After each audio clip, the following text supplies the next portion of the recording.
이재명 대표 사법 처리는 어려울 것. 차라리 유예하고 대타협을 하자. 어차피 보수 정권 재창출은 어렵다. 오늘자 조선일보 김대중 칼럼의 주요 부분입니다. 정치권 파장이 클 것 같습니다. 주요 부분 보고 드립니다. 이재명 대표의 사법 처리에 많은 기대를 걸고 있다. 하지만 그런 상황은 쉽게 오지 않을 것이다. 사법부의 구성이 보수층 기대를 충족시키기 어렵게 돼 있는 데다가 우리의 3심 제도는 당장 사법적 결말을 가져오기 어렵게 하고 있다.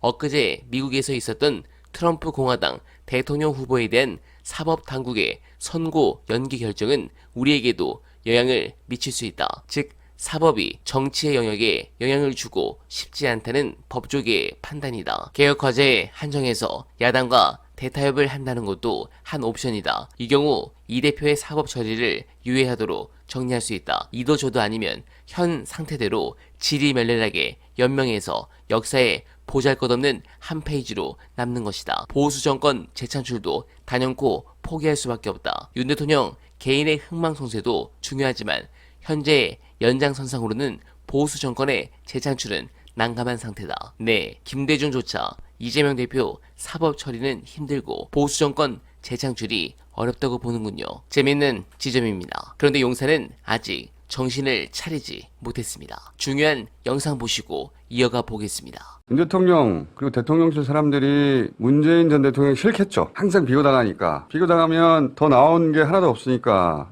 이런 건 전 이해가 가거든요. 근데 준비 안 된 건 맞잖아요. 임기가 반이나 됐는데 아직도 엉망진창이에요. 당정이 손발이 맞나? 당과 대통령실이 손발이 맞나? 당 내에서 대표, 원내대표 손발이 맞습니까? 정부 부처끼리 손발이 맞습니까? 대통령 내에서도, 대통령실 내에서 손발이 안 맞아요. 네. 대통령실 고위 관계자 오전에 한 얘기하고 오후 한 얘기가 다르죠. 어제 한 얘기하고 다음날 한 얘기 다르고. 의대 정원 문제도 어제 얘기했지만 금토일 다 다르잖아. 영명, 증원 영명 이야기할 수 있다고 해놓고 영명은 좀 아니지 않나? 아니. 라고 내부에서도 말이 엇갈렸죠. 대통령실 내에서도 하루 이내에 오전과 오후 말이 다르잖아. 시시각각. 모든 게 엉망진창입니다. 이미 레임덕 시작됐는데 이대로면 그냥 멀쩡한 거 다 망가뜨리고 끝나는 거예요. 근데 이제 하는 말이 문재인 당신부터 되돌아봐라. 경제 파탄, 외교 파탄, 재정 파탄 내지 않았냐. 외교는 일본 구구가 원하는 것만 해주고 있죠. 그리고 경제지표, 재정지표 문재인 정부 시절보다 더 나은 게 단 하나도 없는데 이분들은 다른 나라에 살고 있는 게 분명해요. 대한민국은 아니에요. 지구가 아닌지도 몰라.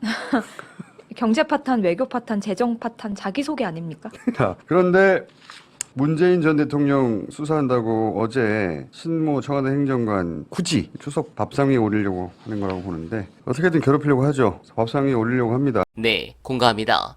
그리고 건의는 추가적인 문제에 또 직면하게 됩니다. 일반적으로 기사의 영향력을 극대화하는 방식은 1보 당사자 부인, 2보 물증 제시 등의 형태입니다. 뉴스토마토가 문자 메시지 캡처본을 제시하면 됩니다. 그러나 느낌상으로는 뉴스토마토가 아직 그 문자 메시지를 확보하지 못한 게 아닌가 하는 짐작이 들긴 합니다. 이런 경우 이를 보도하느냐 마느냐를 두고 언론사 내부에서 깊은 논의가 있었으리라 봅니다. 그러나 눈에 보이는 물증을 확보하지 않으면 기사를 못 쓰는 건 아닙니다. 더욱이 복수의 사람들이 동일한 말을 할 경우 이를 신뢰할 만한 합리적 이유가 있을 때 그리고 우리 사회의 공적 가치를 위해 필요하다고 판단될 때에는 이를 보도할 수 있습니다. 제가 이 말을 하는 이유는 유력 언론사 H는 이 원본을 확보한 걸로 알고 있습니다. 이번 주 안으로 꼭 오픈해 주길 간절하게 바라면서 어날바는 오늘도 최선을 다하겠습니다. 여러분 고맙습니다.